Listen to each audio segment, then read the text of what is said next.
The history of mythological creatures dates back to as far as the ancient Greeks and Romans, with their minotaurs, chimaeras, and basilisks, and they continue to feature in our stories even today. The concept of the abnormal has always fascinated humans and captured their imagination, and it continues to do so even now. No culture in any part of the world is immune to the temptation of making up scary stories about monsters that roam in the dark, feeding on humans. And so every country and every culture has their folklore filled with terrifying beasts and creatures. Given Asia's rich cultural history and heritage, it is no surprise that all the different countries together provide us with a magnificent and awe-inspiring range of monsters, from the Chinese demons to Korean ghosts. Here's a list of 9 horrifyingly mythical Asian monsters that you can use as bedtime stories or as spooky stories to share around the campfire if you're brave enough. Before we go into our explanation, we have a very small request. If you like our content, please support us by subscribing to our channel. This is a small click for you, but for us, it means a lot. Thank you. Let's begin.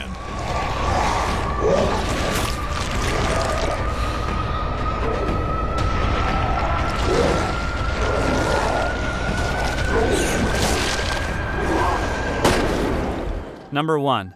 KRASUE. KRASUE is a nocturnal ghost or female spirit in Southeast Asian folklore. She is known as Ap in the Cambodia and KASUE in Laos. During the day, she lives as a normal person by possessing a stolen body. By each night, she transforms into her true form and goes out in search for her prey. She manifests as a beautiful young woman, but her organs hang in the air below her neck, with her bloody guts and heart and stomach visible to the naked eye. Her head becomes detached and hovers in the air. The Thai ethnographer Priya Anuman Rajadan believes that her spirit is accompanied by an eerie glow. The curse of KRASUE is that she is eternally hungry and is forced to feed on whatever flesh she can find, human or animal. She must also repossess the stolen body before sunrise to keep on living. The origin of the KRASUE comes from Khmer culture. A young Khmer princess was once supposed to marry a Siamese nobleman, but she was in love with another man who did not come from money. After she was caught with her lover, she was sentenced to death by fire. To prevent her body from being harmed by the fire, the princess had a spell cast over her, but the effect of the spell was delayed, and so she burned until only her organs and head remained. That's how she became the KRASUE. There are 3 ways to kill a KRASUE. The stolen body must be destroyed and replaced by another body when the KRASUE is hunting at night. The hunter must make sure she can't find the body in the morning, or they must cut off her intestine. The KRASUE is a popular figure in Malaysian, Indonesian, and especially Thai cultures, and she's the reason why Thais don't like to leave things outside or travel at night.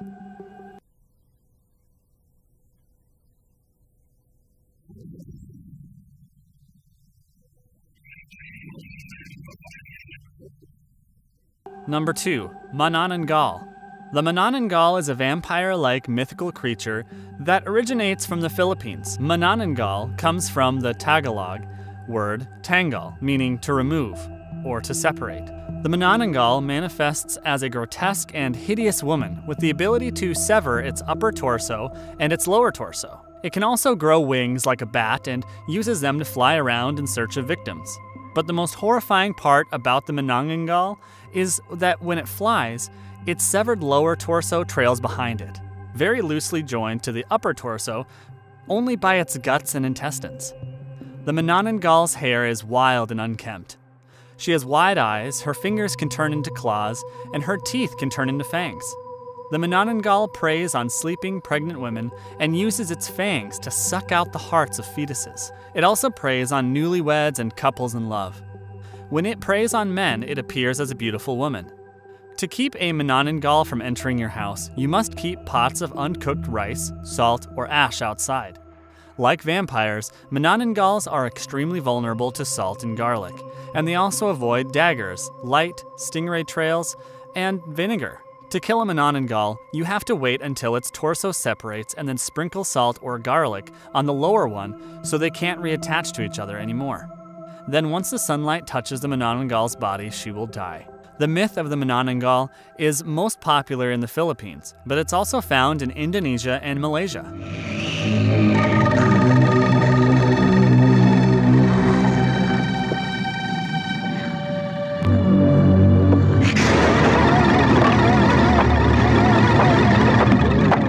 TIYANAK. TIYANAK is also a vampiric creature rooted in Philippine mythology. But the monster is known to take on the appearance of the shape of a small child to lure its victim before attacking them. It usually disguises itself as a helpless and innocent newborn child abandoned on the road and cries loudly to attract the attention of those passing by in jungles or other similar abandoned areas. TIYANAKs try to trick someone to pick them up, but once they are picked up, they return to their true form and attack them. In the Tagalog and Bicolano folklore, their true form is described to look like a small, bald-headed goblin with red eyes, pointy teeth, and ears with legs of unequal size. The right one is longer than the left. In some legends, the baby has claws and fangs. In other legends, its true form, the TIYANAK, looks like an old man with wrinkled skin. There's more than one story that explains the origin of the TIYANAK. In one version, the MOGWAIs of Mindanao believe that it is the spirit of a child whose mother died during or before childbirth. After the Philippines were colonized by Spain in the 16th century, this myth was incorporated into Christianity, and according to the Christian version, TIYANAKs are souls of children who died before being baptized. Today, the contemporary version in the Philippines is what TIYANAKs are the souls of aborted fetuses seeking revenge. Number 4. BLEMMYAE. BLEMMYAE, also known as sternophthalmoi, or chest eyes, refers to an ancient African tribe of headless creatures with their faces set in the middle of their chest. They are most popularly found in Greek mythology, but are also found in other cultures around the world. They were believed to be inhabitants of ancient Libya or Ethiopia, and later traditions shifted their location to India and its surroundings. Their shoulders are covered in hair, their ears are under their armpits, their noses appear out of their sternum, and their mouths are set in their stomach. There are two kinds of BLEMMYAE, one with eyes on their chest and the other with eyes on their shoulders. Overall, they looked unnaturally grotesque. They are said to have superhuman strength, endurance, but low immunity from diseases. They are usually submissive and take orders from others. They are also colorblind and tone deaf, which makes them immune to sound or music-based magic. Their depth perception is also skewed because of odd placement of their eyes. However, they are also known to be extremely polite and courteous, and don't usually have evil intentions or mean to cause any harm.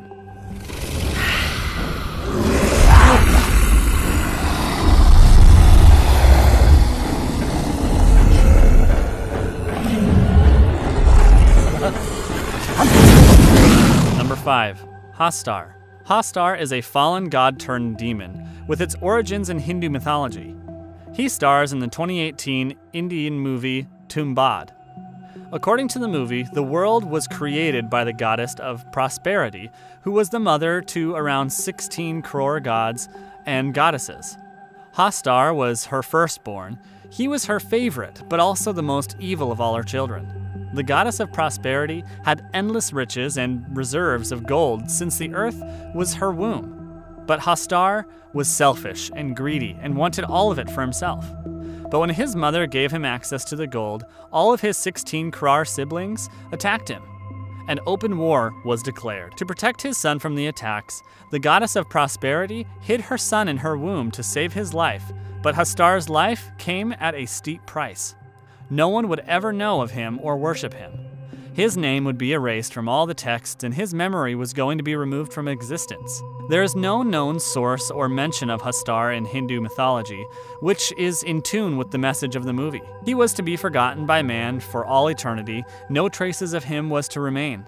In the movie, HASTAR is depicted as wearing a purse with infinite gold coins, and according to the movie, greed and misfortune befalls everyone who worships him, generation after generation, bringing ruin to endless lives and families. Number 6.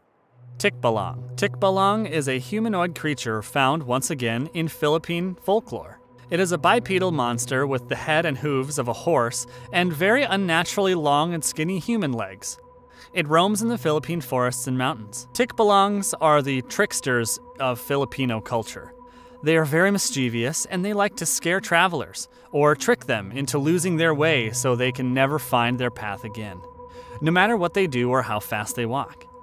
They're also believed to possess shape-shifting abilities, which they use to turn into humans to pretend to help lost strangers while actually leading them astray. They can also make themselves invisible to humans. A traveler can protect themselves from a TIKBALANG by wearing their shirt inside out.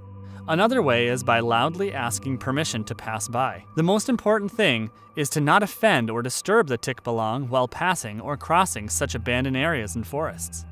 The Tagalog of the Rizal Province believe that TIKBALANGs are actually guardians of elemental kingdoms, and they stand near the foot of large trees to guard the entrance to their kingdom, and to prevent anyone from entering. They're usually found in dark, dense forest covers where human population is lower. Legends have them living under bridges, in bamboo and banana groves, or on top of trees.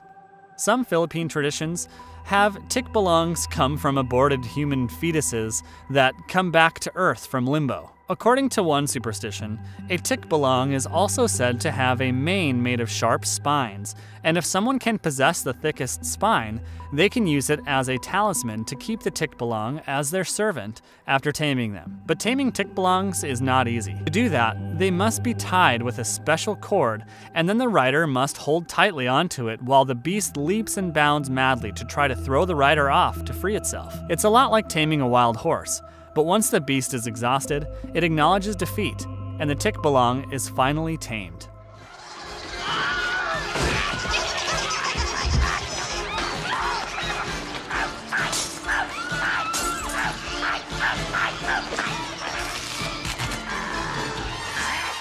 Number 7. MOGWAI. MOGWAI is a demon of Chinese culture and origin. The word itself is the Chinese transliteration of the Cantonese word which means monster, demon, or evil spirit. The term Mo is taken from the Sanskrit word Mara, whose literal meaning is death. The term Guai broadly means souls of the dead or dead spirits, but in modern Chinese, its meaning has evolved to refer to the ghosts or spirits of non-family members who take vengeance on humans who caused them to suffer when they were alive. At first glance, MOGWAI may appear harmless and docile, but their true nature is not so innocent. MOGWAI are diabolical and impish in nature, and they seek to harm humans, specifically ones they bear a grudge against from when they were alive. They're also known to steal supplies from unassuming travelers and hide them in their secret caves. MOGWAI reproduce sexually during mating seasons, signaled by the coming of the rains. The rains are believed to symbolize rich and full times ahead. Legend has it that ancient Chinese kings attempted to keep MOGWAI as pets, and rules for taming them were written down. But no such records have been found despite many years of searching. A way to be rid of the menacing influence of a MOGWAI is by sacrificing, or specifically burning, paper money, so that the deceased spirit may have funds to use in the afterlife.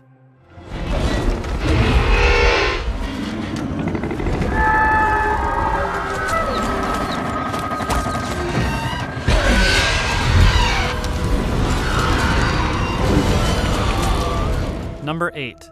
PAO-XIAO. PAO-XIAO is another mythical creature originating from Chinese culture. Its features are considered to be one of the most awful of all Chinese creatures. It has the hindquarters of a goat and face like a human, teeth like a tiger, and paws that look like humans' hands. Its face resembles a porcelain mask. It is pale and androgynous. Some believe it has yellow eyes on each flank, while others believe their eyes are on their armpit. The facial expressions of a PAO-XIAO are eerie and disturbing, and its howls are high-pitched and whiny, often resembling a child's cries. That's how it lures its prey, by tricking them into thinking it's an abandoned baby. PAO-XIAO are said to be relentlessly predatory, and they are found in open woodlands and hills. They're said to be impossible to escape or run away from. They take their time stalking and hunting and are known to usually ambush their prey.